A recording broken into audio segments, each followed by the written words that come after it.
কালকের থেকে একটা নিউজ পাওয়ার পর সত্যি মনটা ভীষণ খারাপ লাগছে। জানি না মনের ভেতর কেমন একটা ফিল হচ্ছে। তোমরা অনেকেই হয়তো এতক্ষণ এই নিউজটা জেনে গেছো। আমিও তোমাদের মতন সোশ্যাল মিডিয়া থেকেই এটা জেনেছি।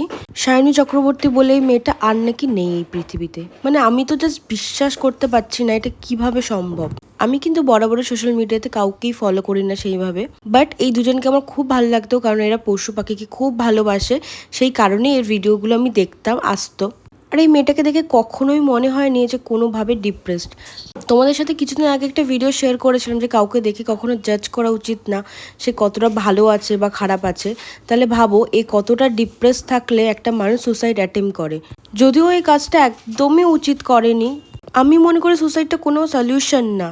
হতে পারে ও ভীষণভাবে ডিপ্রেসটা কাটিয়ে ওঠার জন্য অনেক কিছু করতে হতো, বাট এই যেই স্টেপটাও নিয়েছে এটা একদমই ঠিক করেনি। মানে ও ভাবো তোর মা বাবার অবস্থাটা এখন ঠিক কীরকম। হয়তো আমিও এই কথাগুলো খুব সহজে বলছি, বাট যে সেই সিচুয়েশানটাতে থাকে তার ফিলিংসটা কেউ বোঝে না। বাট অ্যাট লাস্ট নিজেকে শেষ করে দেওয়াটা আমার মনে হয় খুবই ভুল। যাই হোক, ভগবান যেন তার মা বাবাকে এটা সহ্য করার শক্তি দেয়।